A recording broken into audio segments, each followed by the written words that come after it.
aí, gente, como é que vocês estão? Hoje nós vamos falar de Qunari. Eu tive que dar uma resumida no conteúdo porque os Qunari tem muita coisa pra se falar quando a gente fala dessa raça. Então, se rolar alguma dúvida, alguma coisa que eu não falei, vocês quiserem saber, vocês podem me perguntar nos comentários, como sempre, eu tô lá e eu respondo. Pra começar, vamos falar que quando a gente fala em Qunari, a gente pensa naquela raça alta de pele acinzentada e muitas vezes com chifres.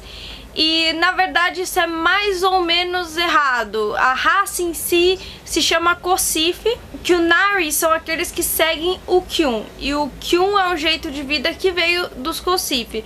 Então fora de Parvolen os termos acabam se bagunçando. Então todo mundo que é dessa raça acaba sendo conhecido como Qunari. Dificilmente, inclusive, entre os próprios Qunaris eles se veem como Kocifi. Eles falam ou Qunaris, que são aqueles que seguem o Qun, ou os Salvachó, que são os que não seguem, mas eu vou falar isso daqui a pouco. Os Qunari são uma raça muito ligada ao jeito de vida deles, que é como se fosse uma religião, mas não é muito. Então, pra falar da raça eu vou ter que falar também sobre isso, por isso, inclusive, que é bastante coisa. Os Qunari não são originalmente de Tedas, eles vieram além do mar, de algum continente que a gente não conhece, em grandes embarcações de guerra. Inclusive a raça dos Qunari é conhecida como a maior força militar de Tedas. E eles se instalaram em Parvola, que fica bem ao norte de Tedas. E tanto que aqueles países próximos, como o Riven, são os que têm mais influência de Qunari. A língua dos Qunari é Qunlat, mas a maioria deles também acaba falando o idioma comum. Eles entendem como função deles espalhar o Qun, que é o jeito de vida deles. Quando eles veem uma forma de vida e de política, enfim, difere muito do Qun e vai muito contra o que eles dizem, isso acaba meio que criando uma guerra automaticamente. Não é que eles queiram necessariamente fazer uma guerra pra espalhar o Qun, é tipo que o modo de vida do Qun, entre várias coisas, inclui espalhá-lo. Os Qunari diferem muito do jeito de vida de Tevinter, então eles falam que é uma guerra inevitável. Inclusive no Dragon Age Origins, o Sten, como eu já falei em outros vídeos, ele já declarou que vai ter sim guerra com Tevinter eventualmente, que inclusive era uma das minhas apostas pro Dragon Age 4, que eu fiz uns vídeos há um tempo atrás sobre. Eles entendem que quando eles espalham o Qun, eles estão espalhando uma forma de vida que vai trazer a paz em meio ao caos, que seriam os outros jeitos de vida. Por causa disso, eles são vistos, principalmente pelos humanos, como tiranos e ditadores. Pelas outras raças também, mas por essa rixa que eles têm com Tevinter, essa guerra, muitos elfos escravizados de Tevinter acabam se voltando pro Qun. Então é mais fácil você encontrar um humano que não gosta dos Qunari do que um elfo, porque às vezes pro elfo começar a servir o Qun e viver nessa forma de vida, nessa religião, de certa forma, é a maneira que eles têm de escapar de uma vida de escravidão. Tá, então pra entender os Qunari a gente tem que falar sobre o que é o Qun. Eu já falei, é um estilo de vida, como se fosse uma religião, mas eles não louvam nenhum deus. Inclusive dentro do Qun é proibido você louvar qualquer deus. Existe um livro chamado Livro de Kozlum, que dita como que deve ser a forma de vida dos Qunari. O Qun é um estilo de vida que tenta manter as coisas em paz. Então para eles é importante que todos os aspectos daquela sociedade estejam sob controle e em equilíbrio. Para que haja um equilíbrio, para que tudo funcione perfeitamente como eles pretendem, cada pessoa que segue esse estilo de vida do Qun precisa agir como uma peça de uma grande máquina. A grande máquina, no caso, a sociedade, cada pessoa é uma peça. A questão da liberdade, você poder escolher ser o que você quer, não é possível, porque você precisa ser aquilo que a sociedade pede de você, o que acaba criando alguns estereótipos, do tipo, se você é assim assado, você é melhor para essa função, e se você é de outro jeito, você é melhor para essa outra função. Para as pessoas que vivem fora do Qun, isso é visto como uma forma de acabar com a liberdade das pessoas, mas para as pessoas que estão dentro do Qun, elas não encaram dessa forma, porque elas encontram sentido naquilo, e para elas poder fazer parte desse todo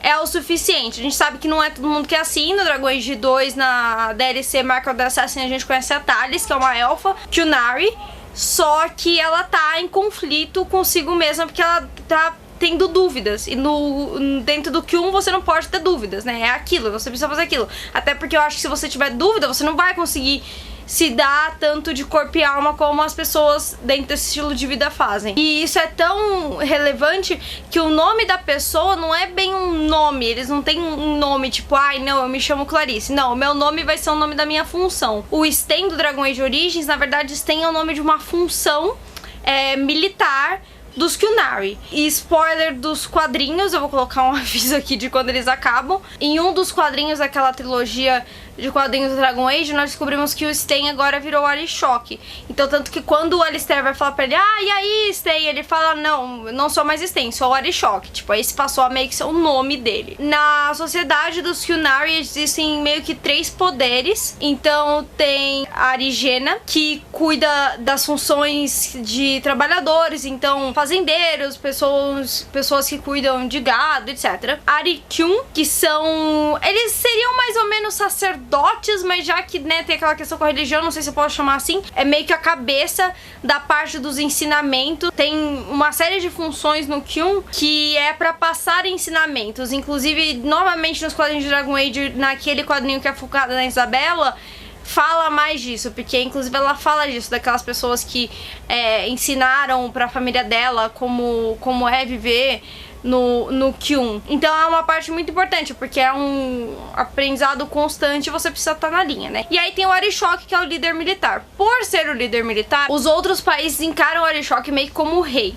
Mas essa é uma visão errada. Na verdade, ele tem tanto poder quanto os outros dois. Eu também acho que o jogo e os quadrinhos não fazem um bom trabalho em mostrar que tem outros dois bem importantes, porque realmente dá a impressão que o Arishok é o rei. Não sei se isso é proposital ou não, não sei se vamos ver mais disso ou não, mas enfim. No meu vídeo de Magos e Templários, se não me engano, eu também comentei que a sociedade dos Qunari é muito rígida com os magos, se não for a mais rígida. A palavra para magos em Qunlat é Sarebas, que significa coisa perigosa, porque é assim que eles encaram os magos. Porque assim, quando você vive no Q1, tudo tem que estar sob controle. É uma das coisas mais importantes de se viver nesse estilo de vida. Só que a magia é vista como algo que não se controla. E tudo que não pode ser controlado é algo perigoso pra eles. Então eles tentam controlar o Sarebas de forma muito pesada, na minha opinião. Eles costuram a boca de Sarebas, eles usam uma coleira mágica. Inclusive eles têm uma função na sociedade deles que eu esqueci o termo agora, eu vou colocar na tela, mas que é uma pessoa responsável por controlar os magos. Inclusive entre magos, parece que quando você é um mago Qunari, né, da raça, no caso o Kosif, você é mais forte que os outros magos. Então, ao mesmo tempo que eles respeitam a força desses magos, eles temem e acabam usando o Sarebas como uma arma. O conceito de família, como nós entendemos, não existem. Os Qunari são escolhidos para terem filhos juntos, de acordo com habilidades. Eles têm um filho e depois os Tamasaran pegam as crianças e cuidam, né, na escola. E vão ensinando até que chega aos 12 anos, eles passam a função e, consequentemente, o nome de cada uma dessas crianças. Então, inclusive, no Dragon Age Inquisition é bem legal quando você tá falando com o Iron Bull, porque ele explica muito disso. E eu lembro dele ter um diálogo especificamente falando sobre isso. Então, se você tem o Dragon Age Inquisition, quando você ainda não tá em Skyhold, você consegue ter esses diálogos, então vai lá dar uma perguntada pra ele, que ele vai explicar muito melhor do que eu. Também há uma divisão de trabalho por gênero, muitas vezes. Inclusive, se você jogou Origins e você era uma mulher guerreira, você vai ter um diálogo com o Sten sobre você lutar. Eu sei que com guerreira e com rogue você tem esse diálogo. Faz muito tempo que eu joguei como maga no Origins, mas eu tenho quase certeza que o Sten fala também que ele estranha você ser uma mulher que luta, porque pros Qunari, eles veem que quando você é homem, você é melhor em lutar. Então por que vai colocar um gênero que não é tão bom quanto o outro? Nós entendemos que os homens são melhores em lutas que mulheres, porém, se tiver numa guerra, vai todo mundo lutar. E mesma coisa, tipo, se tiver numa época de fome, as mulheres são melhores em cuidar lá das fazendas, mas vai colocar o homem também. Mas não deixa de ser um negócio estereotipado e é legal porque você pode fazer o Sten mudar de opinião. Outra instituição bem importante nos Qunari são os Ben-Hassarath. O Iron Bull é um deles, inclusive, que é como se fosse uma polícia que serve pra manter a lei em vigor entre os Qunari. Eles vão em missões em outros países pra pegar informações, serem espiões, capturar a Tal-Vashoth. Eles não são vistos com bons olhos por pessoas que não são Qunari e também são vistos como bem perigosos. E por fim, como eu falei no começo, nós temos os Tal-Vashoth, que são pessoas que eram Qunaris, mas deixaram de viver o estilo de vida do Qun, portanto são vistos como traidores. São caçados pelos Qunari também, inclusive dependendo das escolhas que você faz no Inquisition, o Iron Bull pode virar um Tal-Vashoth e ele pode ser atacado também. A maioria dos Tal-Vashoth são Kosif, né, que são a raça Qunari, mas tem de todas as raças também. Então é isso, se você gostou do vídeo, não esquece de dar joinha, se inscrever no canal, curtir a página do blog no Facebook e visitar o blog porque tem outros textos lá. A gente se vê no próximo vídeo.